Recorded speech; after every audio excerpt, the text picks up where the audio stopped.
The drive was short, just a few winding back roads, until the trees opened up and the water appeared. Still calm, almost too calm. We parked at the gravel edge and made our way down to the bank. We picked our spots, baited our hooks, and cast our lines with that familiar flip that always made me feel like the day was finally beginning. It was quiet at first, peaceful. The kind of peace you don't realize you're craving until you're sitting in it, hearing nothing but ripples and the occasional plop of a fish hitting the surface. I almost didn't notice the ripples at first, just a faint disturbance way out in the lake, as if something big had breached the surface. At first I thought it was a carp or maybe a snapping turtle, but the ripples kept widening and then a shape rose up, slow, smooth, deliberate. The top of a head, skin, hair, a human silhouette. I felt my stomach tighten. "Alex, you see that?" He squinted, shading his eyes. "Is that a swimmer?" But even as he said it, his voice sounded unsure. The lake was cold, too cold for anyone to be out there voluntarily. No one swam here this time of year, and certainly not alone. The figure drifted closer, arms moving in this unsettling rhythmic sway.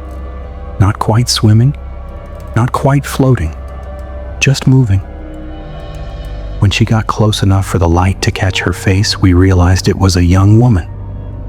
Long brown hair plastered to her cheeks, a dark swimsuit clinging to her shoulders, her eyes fixed on us. Too long, too still. And then she smiled, wide enough to look wrong.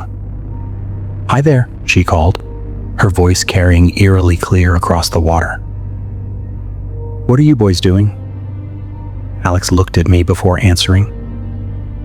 Just fishing. You good out there?" She laughed, soft and strange.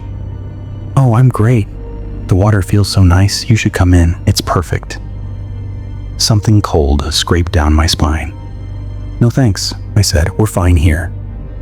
But she kept drifting toward us, cutting through the water effortlessly. No splashes, no struggle, just that same smooth glide. "Come on, babies," she cooed. "Don't be scared. It only feels cold at first." Alex leaned toward me. "This is really weird, man." I didn't answer. I just kept watching her, my hand tightening on my rod. She was maybe halfway to us when she stopped abruptly. The smile faded, replaced by something unreadable. "Swim with me," she said softly. "I get lonely?" We didn't respond, couldn't. She stared for a few seconds, then dipped beneath the surface, fully, quietly, like a stone sinking straight down. We waited, counting without saying it aloud. 20 seconds, 30, a full minute, then 2. Nothing. Alex stood. Where the hell did she go? I scanned the lake, heart thumping. Maybe she... Then a burst of bubbles. Close, too close. Just 20 feet out. Her head shot up from the water, hair hanging like seaweed, eyes wide and unblinking. "Why won't you come in?" she asked. This time her voice was sharper, off-key, wrong. I swallowed. "We're heading out. Have a good swim." Her head tilted at an unnatural angle. "No, then stay. I need you to come in the water with me." Alex grabbed his gear. "Nope, we're done. Let's go." As we turned toward the car, her voice ripped across the lake.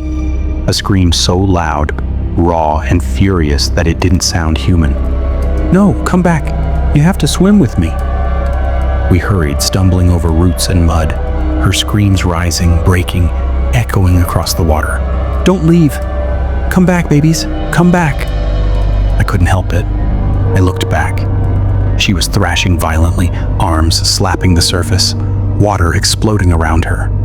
Her face twisted with rage, mouth wide open, teeth bared. We threw everything into the car and peeled out, gravel spitting behind us. On the drive home, Alex kept replaying it out loud, trying to make it make sense. What was wrong with her? She looked like she wanted to drag us under. I nodded, though my throat felt dry. We should tell someone. She might hurt herself or someone else. At a gas station, we used a payphone to call the police. I told the officer everything. Well, everything that didn't sound insane. She screamed when we left, and I said she seemed desperate. They said they'd send someone out, but we didn't go back that night. The next day, Dad drove us there to check. The lake was still empty. No footprints except ours from the day before. The police said they found nothing. No clothes, no bag, no car, no missing person report that matched. Weeks passed, but the image of her floating there, smiling, never left my mind. People in town whispered their own stories, and a girl who once lived near the lake. A bad home, a breakdown. Nights spent wandering the waterline, calling for help. Some said she drowned years ago. Others swore they'd seen her after that, trying to lure fishermen, hikers, anyone into the deep. No one knew the truth,